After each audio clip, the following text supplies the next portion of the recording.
Episode start होता है और लुयान के कानों में जब दंगदंग की आवाज़ आती है तो वो सब कुछ छोड़ छाड़कर उसके रूम में आ जाता है।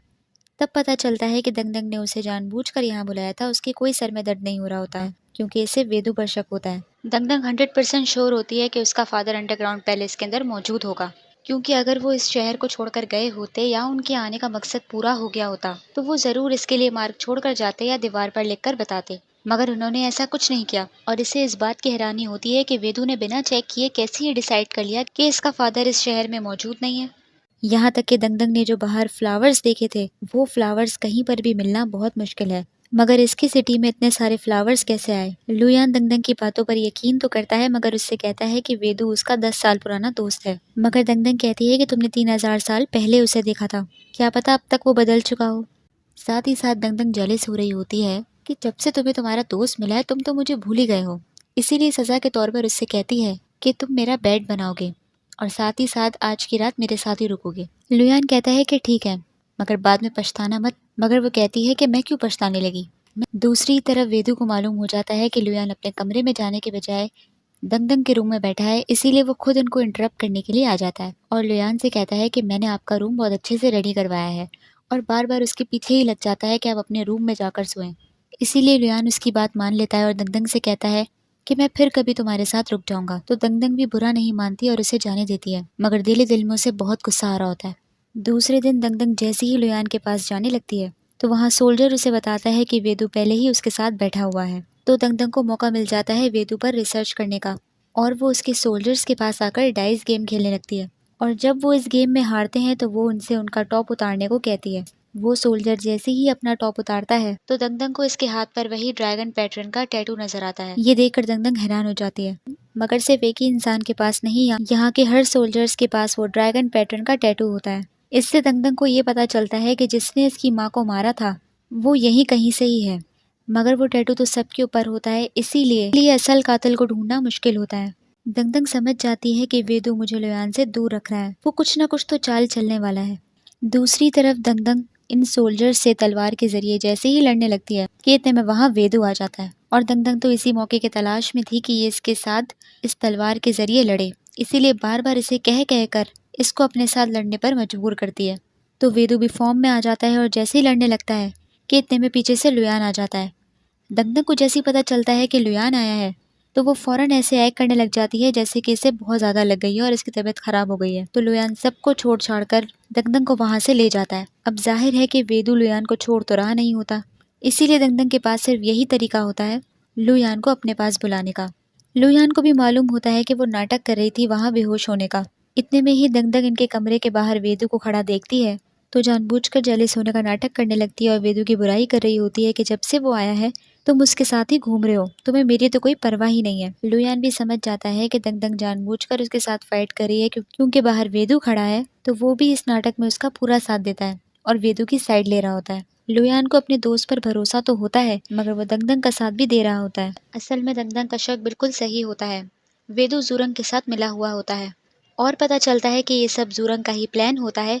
वो जानबूझ के दंगदंग के अंदर वो वॉर्म डालता है ताकि ये सब इस शहर आ सके। अब वेदू से कहता है कि कुछ भी करो और दंगदंग को उसके हवाले करो। वेदू तो वैसे भी दंगदंग को पसंद नहीं करता और लुयान से उसे दूर ही रखना चाहता है, इसीलिए वेदू लुयान के पास आता है और उसे बता देता है कि डस्ट प्रूफ इसे मिल चुका है। वेदू कहता है कि डस्ट प्रूफ इसके अंडरग्राउंड पैलेस के अंदर है, इसीलिए वो सबको उस पैलेस के अंदर लेकर आ जाता है। ये लोग जिन को पैलेस के अंदर लेकर नहीं आते मगर वो फिर भी चुपके से पैलेस के अंदर आ जाता है। यहाँ वेदू सिर्फ लुयान को उस जगह पर लेकर जा रहा होता है ये कहकर कि वहाँ रॉयल फैमिली का खजाना भी है और वहाँ सिर्फ रॉयल फैमिली के मेंबर्स ही जा सकते हैं, इसीलिए ये दंगदंग और दहाई से कहता है कि तुम लोग यहीं रुको। मगर दंगदंग को ये बात बर्दाश्त नहीं होती कि तुम तो रॉयल फैमिली के मेंबर हो ही नहीं, तो तुम क्यों जा रहे हो फिर। ये लोग इस बात पर यहाँ बहस कर रहे होते हैं मगर लुयान दंगदंग को वेट करने का कहता है कि मैं जल्दी से वो डस्ट प्रूफ लेकर आता हूँ। यहाँ वेदू जैसे ही लुयान को उस खजाने वाले रूम में लेकर आता है तो डस्ट प्रूफ देने के बजाय वो लुयान को उसकी पुरानी तलवार देने लगता है। वेदू का दिमाग अभी तक उन 3000 साल पहले के वक्त में ही होता है कि सिर्फ इस स्प्लिट कनाल की वजह से इन लोगों के शहर तबाह हो गए, इनका सुकून बर्बाद हो गया। इसीलिए लुयान को इसके बनाए हुए शहर का बादशाह बनने को कहता है। और अब तो लुयान के पास एनर्जी कोर होता है, इसीलिए वो स्पिरिट कनाल वालों को मारने का कहता है। मगर इसकी बातें सुनकर लुयान हैरान होता है कि अब जब सब कुछ ठीक हो चुका है तो दोबारा वार करने का कोई मकसद ही नहीं होता। तो इतने में ही वेदु अपने हाथ पर वही ड्रैगन टैटू दिखाता है। ये देखकर लुयान हैरान हो जाता है। तो लुयान को याद आ जाता है कि जिसने दंगदंग की माँ को मारा था उसका ताल्लुक भी इस टैटू से है। इसीलिए लुयान उससे पूछता है कि ये टैटू तुम्हारे पास कैसे आया। वेदु बताता है कि आपकी तो डेथ हो गई थी और कोई रॉयल फैमिली में से नहीं बचा था, इसीलिए इसने ये टैटू अपने लोगों पर और खुद पर बनवा लिया। और सिर्फ बनाया ही नहीं बल्कि अपने सर पर सवार कर लिया कि वो स्पिरिट कनाल वालों को मारकर ही रहेगा, क्योंकि ये ड्रैगन टैटू सिर्फ रॉयल फैमिली को दिया गया था ताकि इन्हें याद रहे कि इन्हें इंसानों को स्पिरिट कनाल वालों से बचाना है। वेदु लुयान से बार बार बादशाह बनने को कह रहा होता है। लुयान समझ जाता है कि मेरी बातें वेदु के समझ में नहीं आने वाली, इसीलिए वो उससे कहता है कि मैं यहाँ बादशाह बनने के लिए नहीं आया हूँ, लाओ मुझे डस्ट प्रूफ दो। तब वेदु कहता है कि डस्ट प्रूफ आपको इतनी आसानी से नहीं मिल सकता, क्योंकि वो इस अंडरग्राउंड पैलेस में कहीं छुपा हुआ है, और वो कहाँ छुपा है वो सिर्फ ये वेदु जानता है।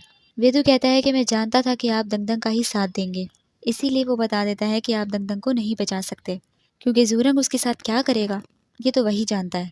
और ये कहते ही वो यहाँ का दरवाजा बंद कर देता है। लुयान उसकी ये बातें सुनकर हैरान हो जाता है कि तुम इतना गिर जाओगे मुझे नहीं मालूम था।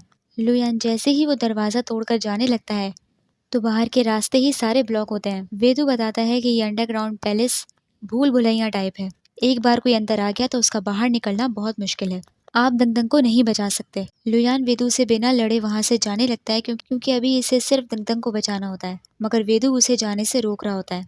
इसीलिए लुयान को इससे फाइट करनी ही पड़ती है कि इतने में ही दंगदंग का भेजा हुआ फ्लावर लुयान की तरफ आता है, और ये वही फ्लावर होता है जिससे ये दोनों एक दूसरे को ट्रैक कर सकते हैं। लुयान ये फ्लावर देखते ही वेदु से कहता है कि इस मैसेज का मतलब यही है कि दंगदंग को डस्ट प्रूफ मिल चुका है। ये कहते ही लुयान वहां से गायब हो जाता है। अब वेदु को टेंशन होती है कि उसका डस्ट प्रूफ कहीं सच में गायब तो नहीं हो गया, इसीलिए वो उसी जगह पर आकर देखने लग जाता है कि डस्ट प्रूफ वहाँ है या नहीं। मगर जैसे ही वो वहाँ चेक करता है तो डस्ट प्रूफ को कुछ नहीं हुआ होता, वो अभी भी वहाँ मौजूद होता है। वेदु के वहाँ से जाते ही पता चलता है कि जिन ने उस पर नजर रखी हुई होती है और उसे डस्ट प्रूफ की लोकेशन का मालूम हो जाता है।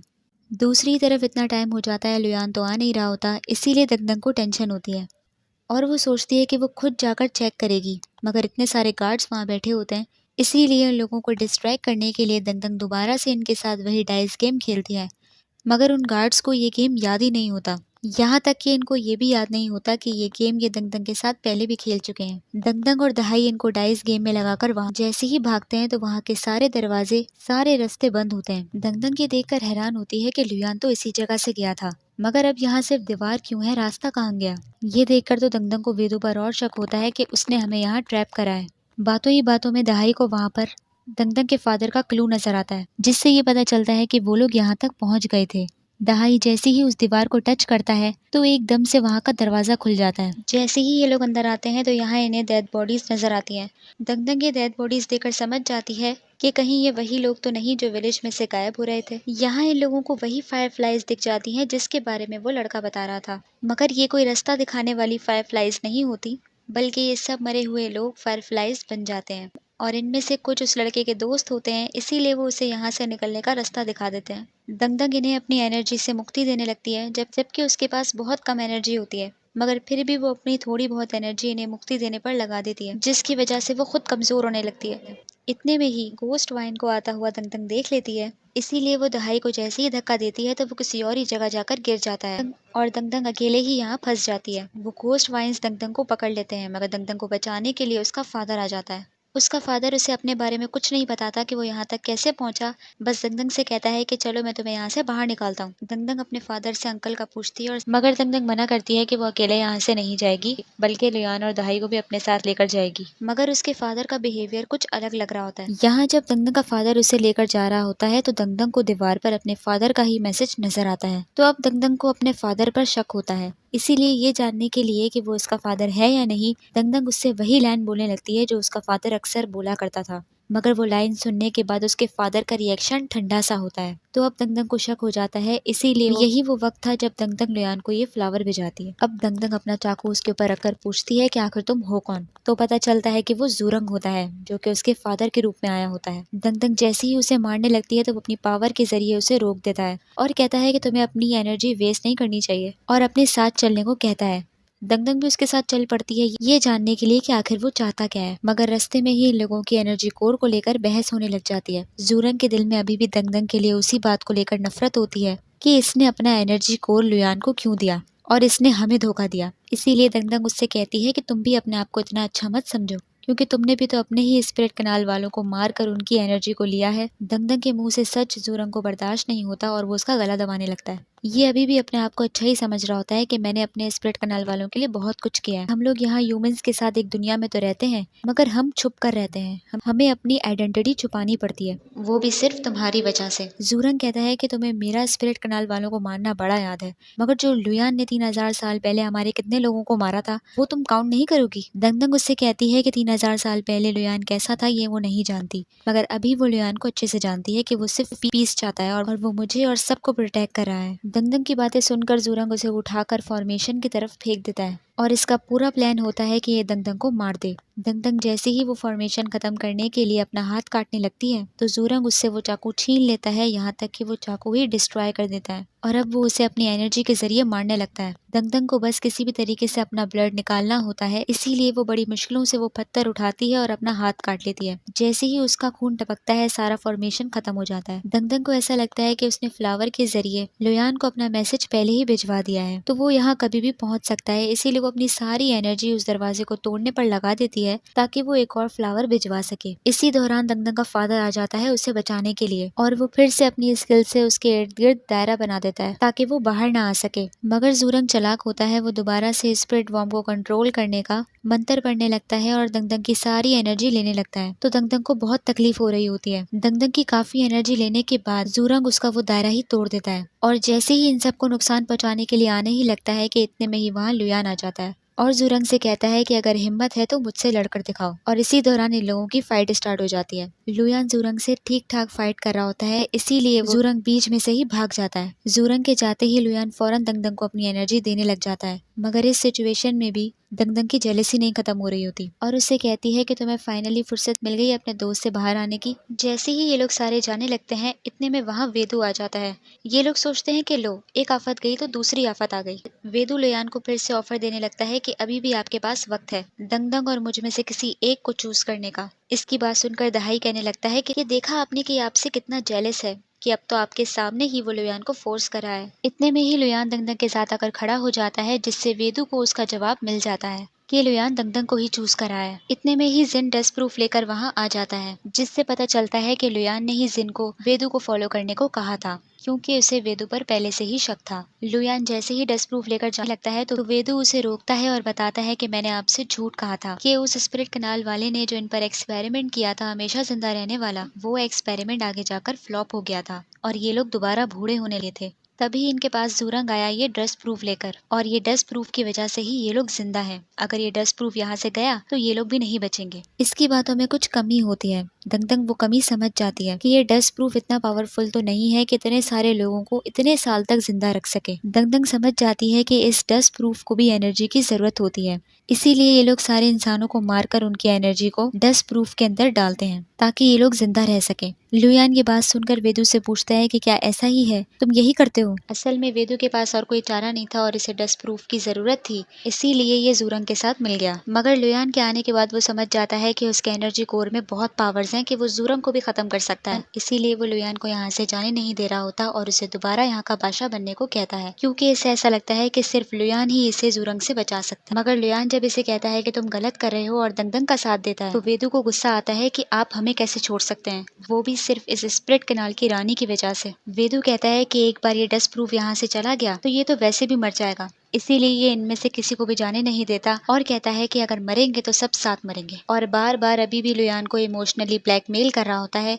कि अभी भी वक्त है, आप डिसाइड कर लें कि आप किसे चूज करना चाहते हैं। इसीलिए दंगदंग वेदू से कहती है कि तुम लुयान को इतना प्रेशर क्यों दे रहे हो और उसके सामने इतनी डिफिकल्ट चॉइस क्यों रख रहे हो। दंगदंग कहती है कि असल चॉइस तो मैं तुम्हारे सामने रखती हूँ, और वो डस्ट प्रूफ लेकर उसके सामने आ जाती है और इससे कहती है कि या तो मैं इस डस्ट प्रूफ को ही खत्म कर देती हूँ तो हम सारे एक साथ मर जाएंगे, या तो हम सब इस अंडरग्राउंड पैलेस से बाहर चलते हैं। लुयान तुम्हारा किंग बन जाएगा और साथ ही साथ मैं भी क्वीन बन जाऊंगी। मगर वेदू को उसका क्वीन बनना बुरा लग रहा होता है कि तुम तो स्पिरिट कनाल से हो। मगर दंगदंग कहती है कि इसे किसी चीज से कोई फर्क नहीं पड़ता सिवाय लुयान के। साथ ही साथ लुयान भी कहता है कि जो दंगदंग चाहती है मैं भी वही चाहता हूँ। यहाँ तक कि दंगदंग डस्ट प्रूफ तक उसके हवाले कर देती है। तो अब वेदू इनकी बात मान लेता है और ये सब यहाँ से बाहर चले जाते हैं। और अब वेदू को अपनी गलतियों का एहसास होता है, इसीलिए वो लुयान से माफी मांगने लगता है। साथ ही साथ लुयान के दिमाग में जो सवाल काफी टाइम से घूम रहा था कि दंगदंग की माँ को जिसने मारा है उसके पास भी वही ड्रैगन टैटू है, तो ये सवाल ये वेदू से कर लेता है कि कहीं इसका ताल्लुक तुमसे तो नहीं। मगर वेदू साफ इनकार कर देता है कि हम में से कोई भी इस शहर से बाहर नहीं जा सकता क्योंकि यहाँ डस्ट प्रूफ है और जहाँ डस्ट प्रूफ होगा इन्हें भी वहीं रहना है, वही ये जिंदा रह सकते हैं। साथ ही साथ वेदू लुयान की बादशाह बनने की सेरेमनी रख रहा होता है और उससे कहता है कि उसी दिन मैं आपको वो डस्ट प्रूफ दूंगा। साथ ही साथ लुयान दंगदंग से पूछता है कि तुमने यहाँ रहने के लिए झूठ क्यों बोला कि हम यहाँ बादशाह बन के रह लेंगे। तो दंगदंग उससे भी सवाल करती है कि तुमने मेरी हाँ में हाँ क्यों मिलाई। तो ये दोनों ही एक दूसरे को लिखकर बताते हैं कि इस शहर में कोई गड़बड़ है। यही चीज फाइंड करने के लिए ये लोग यहाँ रुके होते हैं। दूसरी तरफ बेजी को शेकी की कोई चीज मिलती है जिसमें बेजी का ही स्केच रखा होता है जो कि शेकी ने बनाया था। तो अब वो स्केच देखकर वो शेकी को याद करके रोने लग जाता है। यहाँ वेदू सेरेमनी की तैयारी में लग जाता है और सब कुछ बिल्कुल 3000 साल पुराने तरीके से कर रहा होता है। इसकी ये सारी बातों को सुनकर, इसकी हरकतों को देखकर लुयान को काफी गुस्सा आ रहा होता है क्योंकि उसे किंग बनने में कोई इंटरेस्ट नहीं होता। दूसरी तरफ डस्ट प्रूफ को एनर्जी की जरूरत होती है, इसीलिए लुयान अपनी एनर्जी उसके अंदर डाल देता है और वेदू को सख्ती से मना करता है कि तुम इंसानों की एनर्जी को इसमें नहीं डालोगे। दूसरी तरफ शहर के सारे लोगों को अंडरग्राउंड पैलेस की तरफ लेकर जाया जा रहा होता है, तो वो लोग सारे डर जाते हैं और भाग रहे होते हैं और उन्हीं लोगों में उस पागल लड़की की केयर टेकर भी होती है। वो भी डर के मारे वही छुपी हुई होती है, मगर गोस्ट वाइन्स उसे पकड़ लेते हैं और तब गोस्ट वाइन्स की असल जगह पता चलती है कि वो आ कहाँ से रहे हैं। असल में वो उसी दरख्त से आ रहे होते हैं जिससे पिछली एपिसोडों में जूरंग बात कर रहा था। दूसरी तरफ उस केयर टेकर को सारे सोल्जर्स पकड़ रहे होते हैं, तो वो लुयान से ही हेल्प मांगने लगती है। लुयान ये देखकर हैरान होता है और विदु से पूछता है कि ये सब क्या हो रहा है, और यही एपिसोड खत्म हो जाता है। तो आप लोग मुझे बताइए आप लोगों को एपिसोड कैसी लगी। गाइस लाइक करना ना भूलिए, सब्सक्राइब भी करिए और कमेंट भी कर दीजिए। Thank you so much.